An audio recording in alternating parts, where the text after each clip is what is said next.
The sound of rain on church windows will never leave me. It tapped against the glass in a steady rhythm as I stood in the front pew, staring at two caskets side by side. My parents had always been inseparable in life, and now they were bound together in death, my mother taken by a long illness, my father following her just 3 days later. I could barely breathe as I clutched my daughter Lily's trembling hand, trying to hold myself together. Then, in the middle of that unbearable silence, my husband Mark leaned close, his voice cutting into me like a blade. "I want a divorce, Elena. It's over." 6 words whispered over the bodies of my parents changed everything I thought I knew about love, family, and loyalty. Before I continue, let me pause for a moment. If you're listening to my story right now, I'd love to know where you are in the world. Please share your country in the comments, and if this is your first time here, don't forget to subscribe so you won't miss more true stories of betrayal and justice. My name is Elena Brooks, and I'm 46 years old. For most of my adult life, I was the kind of woman who never questioned the sacrifices that came with marriage. I was raised in a modest household where my father worked construction until his hands grew stiff with age, and my mother ran our home with equal parts gentleness and grit. They showed me by example that love meant showing up every day, even when it was hard. When I met Mark at 24, he seemed cut from the same cloth, ambitious but warm, eager to build a life together. He had a sharp smile and a voice that carried confidence, the sort of man people noticed when he walked into a room. We married 2 years later in a small ceremony my parents helped plan. I remember the way my father squeezed my hand before walking me down the aisle, whispering, "He'd better treat you right, or he'll answer to me." Back then, Mark did treat me well, or at least it felt that way. He bought us a tidy colonial-style home in the suburbs, and I left my first counseling job when Lily was born, believing him when he said, "A child needs her mother more than anything." We built a routine that looked perfect from the outside. He worked long hours in sales, always chasing promotions, while I baked for school fundraisers, kept the house warm, and made sure Lily never missed a bedtime story. For years, people told me we were the couple who had it all. Mark was charming at company dinners, the kind of man who remembered names and made people laugh. I was the steady presence at home, making sure Lily grew up secure and loved. Even my closest friend Tessa admired what she called my storybook marriage. She'd often tell me how lucky I was to have a husband who provided so well, and I would smile, not realizing how fragile our storybook truly was. Still, little things began to shift over time. Mark stopped asking about my day, brushing off my words with a distracted nod. He grew impatient with Lily's chatter at the dinner table, muttering that he needed quiet after long meetings. At family gatherings, I noticed him checking his phone constantly, his expression somewhere between bored and irritated. I told myself he was under stress, that success demanded sacrifice, but a quiet unease began to settle in my chest. My parents, bless them, saw more than I did. Mom once asked me, her voice gentle but firm, if Mark still made me laugh. I had no answer, only silence, and she let the question hang between us. Dad, though proud of Mark's professional rise, often muttered that my husband's eyes looked too hungry, like a man chasing something he could never quite catch. I brushed off their concerns, convinced they were being protective. But in hindsight, they saw cracks in the foundation long before I dared to admit they existed. Lily, sensitive and observant, began to notice too. She was only a teenager then, but she had my mother's sharp intuition. She'd crawl into my bed some nights and whisper that Daddy seemed far away, even when he was home. I reassured her with all the conviction I could muster, though deep down her words echoed the doubts I tried so hard to ignore. Looking back, it's almost laughable how carefully I convinced myself that everything was fine, that we were just weathering a rough patch. But the truth is, my life had already begun to unravel. I just hadn't reached the moment yet when all illusions would shatter. That moment would come cruel and unforgettable, whispered in my ear as I stood grieving over my parents' graves. At first, I tried to convince myself that what happened at the funeral was a moment of cruelty born from stress, a careless slip of the tongue that he would regret. But Mark never spoke of it again. He came home that night and shut himself in the guest room, leaving me to comfort Lily alone as she cried herself to sleep. The next morning, he appeared in the kitchen in his pressed suit tie, nodded, perfectly coffee in hand, as if nothing had happened. He asked about traffic reports, reminded me to pay the utility bill, and left for work without acknowledging that he had broken me in two only hours earlier. I began to notice things I had overlooked before, moments that once felt like minor irritations, but now carried a heavier weight. Mark no longer asked about my day or Lily's grades. He treated us like background noise. When Lily tried to tell him about an essay she'd written, he brushed her off with a distracted wave of his hand, his eyes fixed on his phone. She looked at me, then her voice trailing off, and I realized she had already started to understand. He was slipping away from us piece by piece. One evening, I asked him to help Lily with a project. She was building a family tree for her history class, and she wanted to include photos of her grandparents. I thought it might soften him, reminding him of where we'd come from. He looked at the paper for less than a minute before handing it back, saying he was too busy with a new account at work. Lily lowered her head, and I could see the disappointment burning in her cheeks. I sat with her afterward, cutting out the photos myself, pretending that his absence was normal when we both knew it wasn't. The excuses grew more frequent, the distance more obvious. He began coming home later, sometimes not until long after midnight. His shirts carried faint traces of perfume that didn't belong to me, scents both floral and sharp. When I asked about them, he dismissed my questions with irritation, claiming that clients hugged him at meetings or that women brushed past him at crowded restaurants. I wanted to believe him, but the answers never rang true. My parents had always taught me that marriage was work, that sacrifice was part of love. I clung to those lessons even when my heart told me otherwise. I told myself that Mark was tired, that sales was a punishing field, that his sharp words and cold stares were nothing more than stress. But deep down, I knew better. Something had shifted between us, something I couldn't repair with patience or understanding. Lily noticed the tension long before I admitted it aloud. She started closing her bedroom door more often, hiding in her music, trying not to hear the arguments muffled through the walls. When I asked her if she was all right, she forced a smile, but her eyes gave her away. She was carrying the weight of his absence too. My daughter, still so young, was already learning that promises could be broken, even by the people you trusted most. Mark's indifference reached a cruel height the week my mother grew weaker. Hospice had become our reality, and I spent nights at my parents' house helping my father spoon soup into her trembling hands, reading aloud when she could no longer hold a book. I begged Mark to come with me to sit by her side, to show her even a shred of respect. He shook his head, his tone flat. "I'm not good with that sort of thing. You handle it." And so I did alone, while the man who had shared my life for nearly 2 decades excused himself from the most important farewell I would ever face. At the funeral, while I stood beside Lily holding her as she sobbed for her grandparents, Mark kept his distance. He glanced at his watch, checked his phone, and offered practiced smiles to relatives who shook his hand. I watched him, then realizing he had already moved beyond us, already living in another world where we no longer existed. The whisper about divorce wasn't a slip, it was his truth delivered in the cruelest way he could find.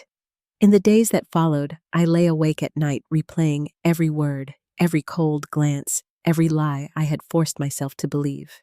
The house felt different now, hollow and heavy, as if the very walls carried his disdain. Lily would come into my room sometimes, curling against me with her stuffed blanket, like she was a little girl again, whispering questions I couldn't answer. "Mom, do you and Dad still love each other?" I would hold her tightly, my throat aching, knowing that honesty would break her heart too soon. It was during one of those sleepless nights that I found myself at the kitchen table staring at a framed photo of us taken years ago. We looked happy, then radiant, even with Lily perched on Mark's shoulders and me laughing beside them. I studied that image for hours, trying to reconcile it with the man who now slept soundly in the guest room, untouched by grief, untouched by the destruction he had caused. I wanted to believe there was still something left to salvage some hidden spark buried beneath the ash of our marriage. But every gesture, every silence, every lie told me otherwise. I could feel the truth pressing against me unrelenting. Our life together was slipping away, and soon I would no longer be able to pretend. At night, when the house finally grew still, I would lie awake in the darkness, listening to the quiet hum of the refrigerator and the occasional creak of the old wooden floors. Those were the hours when the truth pressed down hardest. I could hear Lily shifting restlessly in her room sometimes, whispering on the phone to a friend, her voice low and anxious. More than once, I caught fragments. "I think they're splitting up, or Dad doesn't even try anymore," and my heart clenched because she was right. My daughter, at just 17, was carrying burdens no child should have to carry. I tried to keep the routines alive, convincing myself that order might protect us. I packed lunches, folded laundry, and cooked dinners, even when Mark didn't bother to join us. Sometimes he would come home after we'd already eaten, claiming he'd been with clients, though his cologne carried a scent I didn't recognize. Lily noticed too, glancing at me across the table, with questions she didn't voice. She didn't need answers to know. She was old enough to see the distance growing larger every day. There were moments when the silence between us felt heavier than any argument. I would sit at the kitchen table after the children went to bed, staring at the cold dishes and the empty chair where Mark should have been. I longed for the man who used to reach across the table just to hold my hand, the man who once danced with me in the kitchen on ordinary nights. That man was gone, replaced by someone who looked like him, but moved through our home as if he were only passing through. One Saturday morning, I tried to bridge the gap. I suggested we take Lily on a college tour, just the three of us, hoping it might remind him that we still shared something worth saving. He sighed, muttered something about work obligations, and disappeared into his office with the door firmly shut. I stood in the hallway with the pamphlets in my hand, the rejection stinging sharper than I let Lily see. I told her we'd go together instead, just the two of us. She forced a smile, but I saw the disappointment flicker in her eyes. She still wanted her father to show up for her, even if I had stopped expecting it. The weight of my grief lingered everywhere. Losing my parents had already hollowed me, and Mark's betrayal only deepened the emptiness. I caught myself crying in the shower, muffling the sound so Lily wouldn't hear. At night, I would press a pillow to my face to keep the sobs from carrying through the thin walls. I didn't want my daughter to know how broken I felt, how much of myself had slipped away in the silence of his rejection. Even small moments cut deeply. When Mark did join us for dinner, he acted as if we were colleagues instead of family. He asked Lily about her grades, but never listened to the answers. He complimented the meal as though it were an obligation, his eyes drifting toward his phone before the words even finished. The warmth that once filled our evenings had drained out, leaving only cold formalities. Lily barely spoke on those nights, pushing food around her plate until I suggested she excuse herself. I began to notice how much she was changing under the strain. She spent more time in her room, her once bright laughter replaced with long silences. I worried about her, about the weight she carried, without saying it aloud. One evening, I went to check on her and found her sitting cross-legged on her bed, sketching quietly in her notebook. She looked up, her eyes rimmed red, and asked me the question I dreaded most. "Mom, are you and Dad going to make it?" I sat beside her searching for words, but all I could manage was to pull her into my arms and tell her I loved her. It wasn't an answer, but it was all I had left. The truth was, I no longer believed in the life I had spent years defending. I had made excuses for Mark's absence, convinced myself his sharp words were the result of stress, and told myself the children were resilient. But the cracks were widening, and no amount of patching could hold us together. Each day felt like walking across ice I knew would give way beneath me. In the rare, quiet moments, I thought about my parents, about the kind of love they had built, and the devotion that carried them until the end. Their marriage had been far from perfect, but it had been steady and true. I realized how far I had fallen from that example, how much I had settled for indifference dressed as responsibility. It was a bitter truth, one I swallowed alone in the dark hours when no one was watching. One evening, after another silent dinner, I stepped outside onto the porch while Lily finished her homework. The night air was cool, the neighborhood quiet, but inside me, everything churned. I gripped the railing and whispered into the darkness, asking my parents how to go on, how to protect my daughter when I could barely hold myself together. No answer came, only the hum of distant traffic and the ache in my chest. That was when I understood something I hadn't admitted before. I was no longer just grieving the loss of my parents.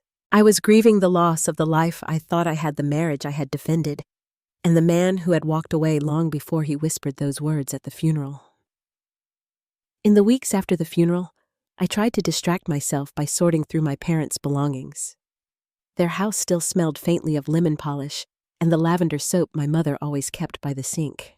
Every drawer I opened carried memories, the neat stacks of my father's work shirts, the recipe cards stained with sauce, the folded blankets she crocheted for winter nights. I thought I was ready for the task, but grief has a way of creeping up in small details. A half-burned candle on the nightstand left me in tears for nearly an hour. While sorting through a box of my mother's personal things, I came across a sealed envelope tucked between her hymn book and an old photo album. My name was written on the front in her careful handwriting. My hands shook as I tore it open, unsure of what she might have left me. Inside was a short letter and a small brass key. The letter was written in her familiar, graceful script, and each word felt as if she had reached back from beyond to guide me. She told me that love required honesty, and sometimes the hardest truth was the one that protected us most. At the bottom, she explained the key belonged to a safety deposit box at the local bank. The following morning, I drove there alone, my palms sweating against the steering wheel the entire ride. The clerk recognized the authorization and escorted me into a small, windowless room with a long wooden table. My heart pounded as I slid the key into the lock and pulled the box free. Inside was a thick folder bound with a rubber band and several manila envelopes. I didn't know what to expect, but nothing could have prepared me for what I found. The first envelope held photographs, grainy but clear enough. They showed Mark with another woman, the same one in every picture. They were holding hands across a cafe table, sitting shoulder to shoulder in a car, even kissing in the dim light of a parking lot. I recognized her immediately. It was Melissa Turner, an event planner Mark had worked with more than once, a woman who had smiled at me at Christmas parties and complimented my dress while hiding the truth. The next envelope contained financial documents. My mother had gathered copies of statements showing withdrawals from accounts I hadn't even known existed. There were transfers into names I didn't recognize, and several notations suggesting Mark had diverted money from Lily's college fund. My chest tightened as I flipped through page after page, realizing how long he had been hiding things from me. At the bottom of the folder was a printout of emails carefully collected. I scanned the messages, my stomach turning as I read his promises to Melissa. He wrote about leaving me, about building a new firm together once he secured enough clients and funds. He told her she was the partner he truly needed, both in business and in life. My hands trembled as I dropped the pages onto the table. The betrayal wasn't just personal, it was calculated. I sat there in silence, trying to catch my breath. My mother had known. Somehow, through her illness, she had pieced together what I had refused to see. She hadn't confronted me, maybe because she wanted me to discover it when I was ready. But she left the evidence trusting I would find the strength to face the truth. I gathered everything carefully, sliding the envelopes back into the box and securing the rubber band. On the drive home, I couldn't stop thinking about the years I had wasted defending him, the nights I had cried in silence while he lived a double life. But for the first time in months, my tears gave way to something else. Beneath the grief, I felt a sharp edge of resolve. That night, after Lily went to bed, I spread the documents across the kitchen table. I studied every page, memorizing dates and details, forcing myself not to look away. I needed help, someone who could tell me if what I had was enough to expose him. I remembered a name my father had mentioned once, a former police detective who had become a private investigator, someone he trusted to handle sensitive matters. The next morning, I called. His name was Dakota Jensen, and his calm, steady voice was the first sign of hope I'd felt in a long time. When we met later that week at a quiet diner, I slid the folder across the table. Dakota reviewed the contents with the careful eye of someone who had seen this before. He asked precise questions, noting details I had missed, and finally looked up at me with a grave expression. "He's been at this for a long time," he said quietly. "And it's not just infidelity. If these accounts tie back to his firm, he's setting himself up for charges." I felt my throat tighten, but I forced myself to meet his eyes. "Can you prove it?" He nodded slowly. "With time, I'll need to follow the money track, his movements, see who else is involved. But yes, this is enough to start." As I walked out of the diner that day, the air felt different. I was no longer the woman whispering into the night for answers. I had them now, written in black and white, handed down by a mother who refused to let me remain blind. My grief had opened a door I could never close again. At home, Mark barely looked up when I walked through the door. He was in the living room, phone pressed to his ear, smiling in that practiced way he saved for clients. I stood there for a long moment, watching him, seeing not my husband, but the man who had stolen from me, from our daughter, and from the life I thought we had built. For the first time, I didn't feel small in his shadow. I felt steady, almost calm. I kept the folder hidden in the locked drawer of my desk, but its presence weighed on me every time I walked past. The evidence my mother had gathered was no longer just paper. It was a map leading me toward a truth I could no longer deny.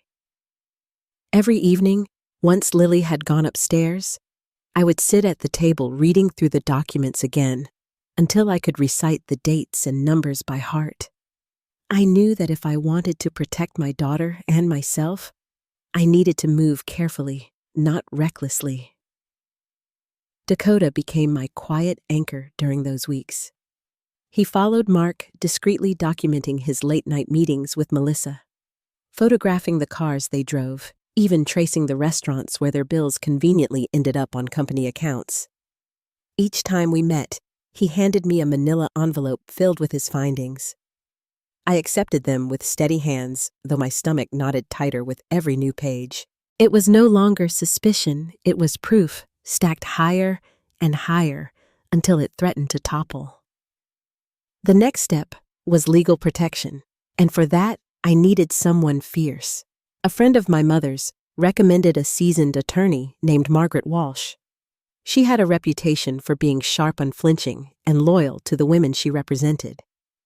I met her in a quiet office downtown, the walls lined with thick law books and framed certificates. She listened as I laid out the story, her expression unwavering as I slid the folders across her desk. She leafed through the documents slowly, her fingers tapping against the table as she read. When she finally looked up, her voice was steady. "You have more than enough to file for divorce on grounds of infidelity and financial misconduct. But if you want to dismantle him properly, we need to move strategically. Timing will be everything." I nodded, the truth of her words sinking deep. For years, Mark had controlled the pace of our lives. Now, I would be the one to choose when and how this would unfold. At home, I played my part carefully. I cooked dinners, asked about his day, and nodded through his excuses about late meetings. I let him believe I was still the quiet wife he could dismiss, the one too timid to fight back. Inside, though, I was no longer waiting for scraps of affection. I was watching him, memorizing the lies as he spoke them, filing them away beside the growing collection of evidence that would soon crush him. Lily sensed the tension, though I tried to shield her as best I could. One evening, while we washed dishes together, she glanced at me and whispered, "Mom, are you okay?" I smiled gently, brushing a strand of hair from her face. "I'm fine, sweetheart. Some things just take time to work through." She didn't press further, but I knew she saw more than I wanted her to. Protecting her from the storm while preparing to unleash it was the hardest balance I had ever faced. In the weeks that followed, Dakota uncovered more than I imagined. Not only was Mark funneling money into secret accounts, but he and Melissa were actively courting several of his firm's largest clients, promising lower rates once they launched their new practice together. He was stealing the very foundation of the career that had given him his reputation. With each revelation, my anger settled into something colder, more precise. This wasn't just betrayal of our marriage, it was a campaign of deceit stretching into every corner of his life. Margaret guided me through the process of securing my own financial stability. Quietly, we opened a separate account in my name, one he couldn't touch. I began transferring small amounts of money from household funds, careful to keep it hidden from his sharp eyes. She also advised me to gather every important document, birth certificates, property deeds, tax records, and store copies somewhere safe. I spent several late nights at the copier in Margaret's office. My fingers stiff from sorting paper, but each stack gave me a sense of control I hadn't felt in years. At night, when I finally crawled into bed, I felt the shift inside me. The woman who once begged for scraps of attention was gone. In her place was someone my parents would recognize, someone steady, patient, and unwilling to be silenced. My revenge wouldn't come through shouting matches or slammed doors. It would come through silence, precision, and truth revealed at exactly the right moment. One evening, I caught a glimpse of Mark through the living room window as he sat in his car smiling down at his phone. His expression was soft, in a way I hadn't seen directed toward me in years. He lingered there for several minutes before finally walking inside his face, shifting back to the mask he wore at home. I watched quietly, my anger no longer sharp, but focused. Let him smile for her now. Soon, he would have nothing left to offer her but ruin. Every lie he told became another stone in the wall I was building against him. Every late night, every unexplained charge, every dismissive glance, it all fed the fire that no longer burned hot, but glowed steady. I moved through our home as if nothing had changed yet. Inside, I was a woman transformed. I wasn't waiting for him to end this anymore. I was preparing to end it on my terms. By spring, Mark and Melissa's new firm had its polished name on the door, and their smiling photos splashed across the local business journal. The article praised their innovative partnership and featured a staged picture of them standing shoulder to shoulder, their hands resting lightly on a stack of law books.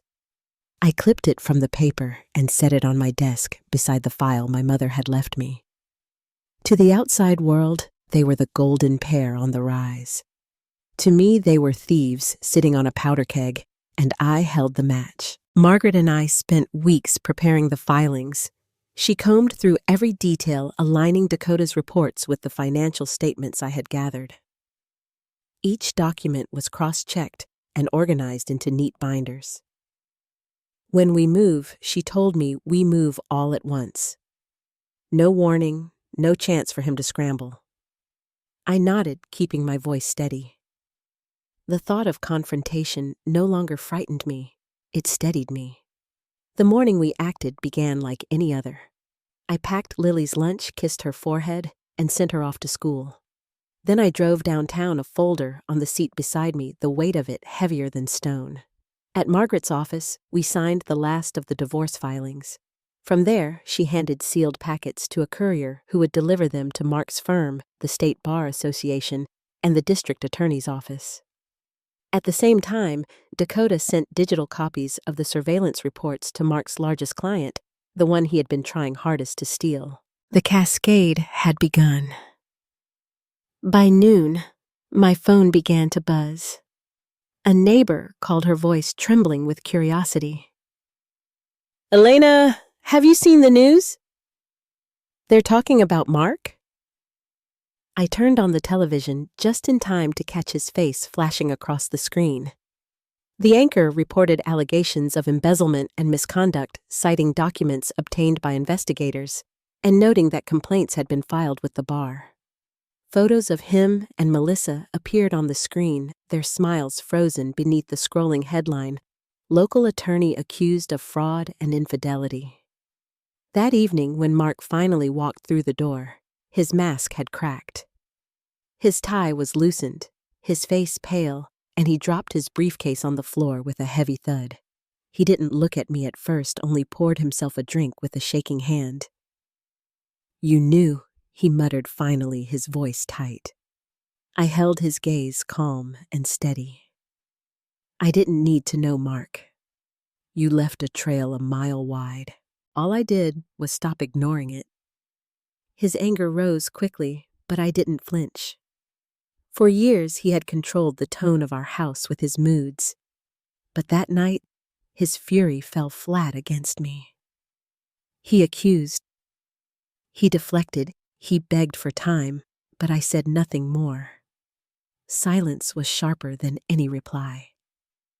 He stormed upstairs, slamming the door while I stayed in the kitchen, my tea cooling in my hands. For the first time in years, I wasn't afraid of his anger. The fallout was swift. By the next morning, reporters gathered outside the firm's glass doors, cameras clicking as clients walked briskly away. Melissa was photographed alone, her face tight with strain, as she tried to explain the chaos. Within days, the district attorney's office announced an inquiry into the missing funds, and the state bar suspended Mark's license pending investigation. The man who once prided himself on his spotless reputation was suddenly the headline for every wrong reason. At home, the silence grew heavier. Mark moved between rooms like a ghost, his phone pressed to his ear, muttering to lawyers and associates. Lily watched him carefully, her brow furrowed, finally whispering to me one night, "Mom, is he going to jail?" I wrapped an arm around her shoulders and told her gently, "That's for the courts to decide." She nodded, pressing her face into my shoulder. She didn't ask more, but her relief was clear. She saw what I saw. His power was gone. One evening I came home, to find Mark sitting in the darkened living room, the glow of the television flickering across his face. He looked older, worn, and for the first time, small. "You've ruined me," he said quietly, not with anger, but disbelief. I stood in the doorway, my voice calm. "No, Mark, you ruined yourself.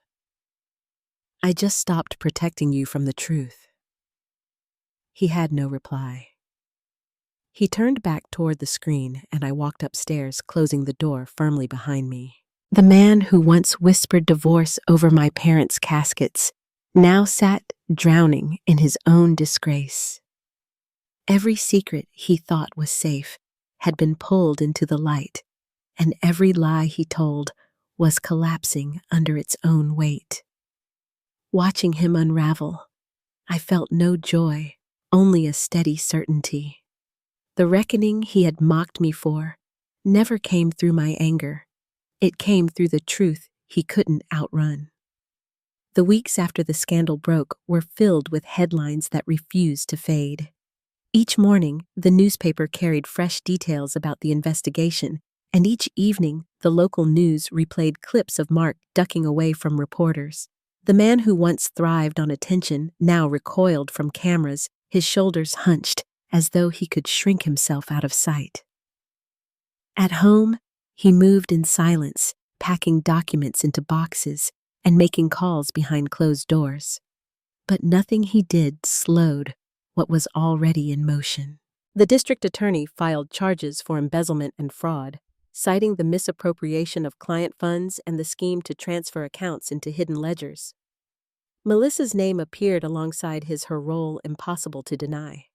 The state bar issued a formal suspension barring him from practicing until the case was resolved.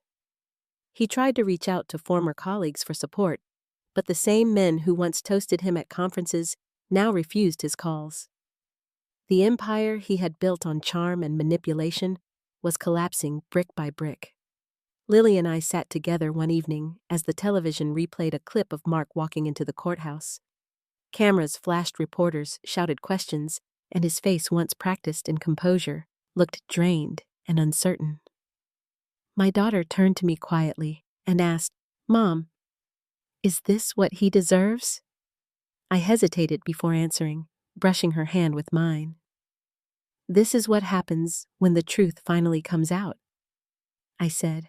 She nodded slowly, her eyes fixed on the screen, seeing her father in a way she never had before. The trial began months later in a downtown courtroom lined with wooden benches and bright overhead lights that left nothing in shadow. I sat toward the back, my lawyer Margaret by my side, while Lily stayed home with a close friend. Mark entered in a dark suit, his tie slightly askew, Melissa a few paces behind him. She avoided my eyes, her expression brittle as if she had aged years in a matter of months. The prosecution laid out the case with precision bank statements showing the missing funds testimonies from clients who had been misled, and Dakota's photographs documenting Mark's meetings and transfers. Melissa, faced with the weight of the evidence, agreed to testify. She spoke in a low, trembling voice about how the plan had unfolded, naming Mark as the architect. I listened without flinching, each word confirming what I had already known. The man who once dismissed me as blind and weak was being unmasked by the very woman he had chosen over his family. When it was his turn to speak, Mark tried to charm the courtroom, insisting he had made mistakes, but never intended harm. His words fell flat, his tone practiced but hollow.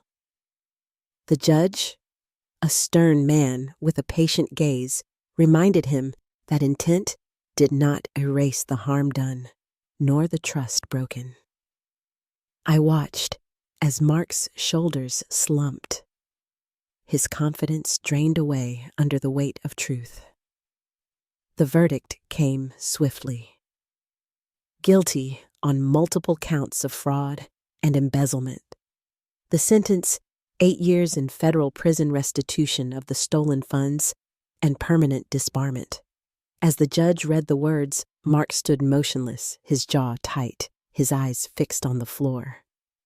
The room was silent, except for the sound of the gavel striking wood final and unyielding. I did not cheer, nor did I cry. I simply sat still, my hands folded in my lap, as if the quiet dignity my parents had lived with had settled into me at last. Watching him led away in handcuffs, I felt the echo of my mother's handwriting on that letter. The reminder that the hardest truths are the ones that set us free. Outside the courthouse, reporters crowded the steps, their microphones raised high. They asked about the betrayal, about Melissa's testimony, about the family left behind. I offered no statements, only walked past them with my head held steady. Margaret shielded me with her presence, and I realized I no longer needed to defend myself. The story was no longer mine to explain. The truth stood on its own. At home, Lily greeted me at the door with cautious eyes. "Is it over?" she asked. I pulled her into my arms, holding her close. "It's over," I said softly. She rested her head against my shoulder, and for the first time in months, I felt the house exhale, as if the walls themselves had been waiting for the storm to pass. Mark's world had crumbled in public view. His reputation destroyed, his career ended, his freedom taken. Melissa disappeared from the headlines soon after, her name remembered only as a footnote to his fall. The firm they built together was dissolved, its sign removed from the downtown office within weeks. What remained was silence, and in that silence, I found a strange peace. The night after the verdict, I stood by the window of our home watching the quiet street where the streetlights flickered against the wet pavement. For the first time in years, I felt no weight pressing on my chest. Justice had been served, and the shadows Mark cast over our lives had finally lifted. Lily's laughter slowly returned to the house light, and unguarded in a way I hadn't heard since before the whispers of divorce. She sketched again, filling her notebooks with bright images instead of dark lines. She began to plan for college with excitement instead of worry, and watching her bloom again reminded me that survival was never just for me. It was for her future too. I took steps of my own. I returned to my counseling work with renewed purpose, focusing on women who had endured betrayal and hardship. Sitting with them, hearing their stories, I understood how my own scars had become a kind of strength. What had once felt like ruin had instead given me a new voice, one my parents would have been proud to hear. Walter, my father-in-law, remained in Lily's life, visiting on weekends and fixing small things around the house. He never excused his son's choices, only shook his head quietly when Mark's name came up. In his way, he showed Lily that not all family ties had to be broken, that loyalty could still exist, even when trust had been shattered. Mark's name faded from the headlines over time, replaced by newer scandals and louder stories. But for me, his absence was its own kind of closure.